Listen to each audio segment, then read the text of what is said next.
जय महाराष्ट्र. मित्रांनो, राज्यामध्ये आता खरीप पीक विमा 2025चा लागू होणार आहे. त्याचं वाटप जानेवारी महिन्यातच होणार आहे, हे आता सुनिश्चित झालेलं आहे. परंतु आता ही बाब शेतकऱ्यांमध्ये चिंतेची आहे, संभ्रम अवस्था आहे, की नेमकं पीक विमा सरसकट मिळणार आहे, की ज्यांचं नुकसान झालंय त्यांनाच मिळणार आहे? कारण किंवा असाही प्रश्न येतोय, की अतिवृष्टी किंवा ओला दुष्काळ झाल्यामुळं पीक विमा ज्यांनी विमा भरलाय त्यांना तर मिळणारच, पण ज्यांनी नाही भरला त्यांनाही मदत मिळणार का? अजूनही ही बाब स्पष्ट नाही. आणि असेही काही संकेत आहेत, की 100% नुकसान झालेलं आहे एखाद्या शेतकऱ्याचं, परंतु शाश्वती नाहीये, की त्याला पीक विमा मिळेलच. कारण पीक विमा हा पीक कापणी प्रयोग आणि त्या मंडळात जर का नुकसान झालेलं असेल, तरच तुमचं मंडळाचं जर नुकसान नोंदवलं असेल, तरच तुम्हाला पीक विमा लागू होणार आहे. मग नेमका हा गोंधळ काय आहे आणि कुणाला पीक विमा मिळणार आहे, याची सविस्तर चर्चा या व्हिडिओमध्ये करणार आहोत. त्यामुळे व्हिडिओ शेवटपर्यंत बघा आणि हा व्हिडिओ त्या शेतकरी मित्रांपर्यंत पोहोचवा, जो की संभ्रम अवस्थेत आहे, त्याला पीक विमा मिळेल की नाही. पीक विमा तर लागू झालेला आहे, परंतु त्याला पीक विमा मिळेल की नाही. चला तर मग माहितीला सुरुवात करूया.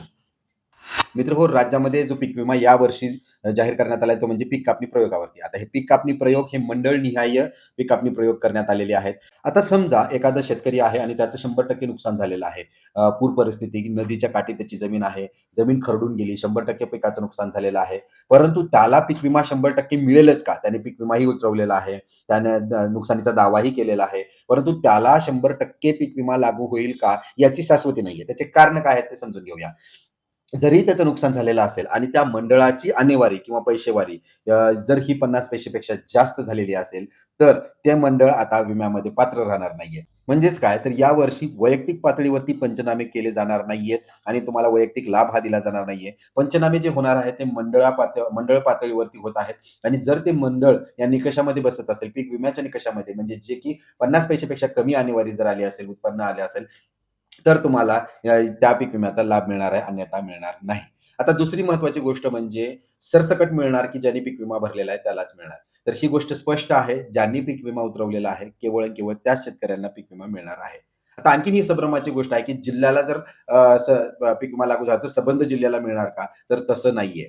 जिल्ह्यामध्ये काही मंडळ आहेत, ज्याच्यामध्ये की खूप नुकसान झालेलं आहे आणि काही मंडळ आहेत, जे की अंततः बाधित आहेत, म्हणजे अंशतः बाधित आहेत. तर अंशतः बाधित जिल्ह्याला मंडळांना कमी मिळू शकतो किंवा फेटाळूही शकतात.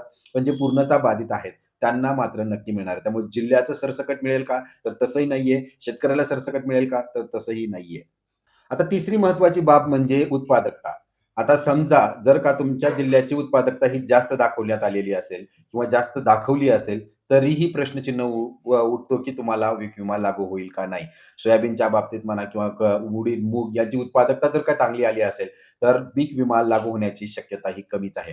आणि त्यासोबतच यावर्षी जो प्रयोग करण्यात आलेला आहे, पीक कापणी प्रयोगाला तांत्रिक उत्पादकता पण तितकीच महत्त्वाची झालेली आहे. म्हणजे पीक कापणी प्रयोगामधलं जे उत्पन्न येतंय आणि तांत्रिक म्हणजे सॅटेलाईटद्वारे जे उत्पन्न दाखवतंय, त्यामध्ये जर का विभक्ती असेल, म्हणजे खूप फरक मोठा दिसत असेल, तर त्याही ठिकाणी पीक विमा लागू होणार नाहीये. आणि याचं ज्वलंत उदाहरण म्हणजे धाराशिवमध्ये आहे. धाराशिव जिल्ह्यामध्ये तांत्रिक उत्पादकता ही खूप जास्त दाखवली जाते म्हणजे दिसतीये आणि पीक कापणी प्रयोगामध्ये उत्पादकता कमी दाखवण्यात आलेली आहे. हा तफावत असल्यामुळं आता पीक विमा कंपन्या ह्या अपीलमध्ये गेलेल्या आहेत.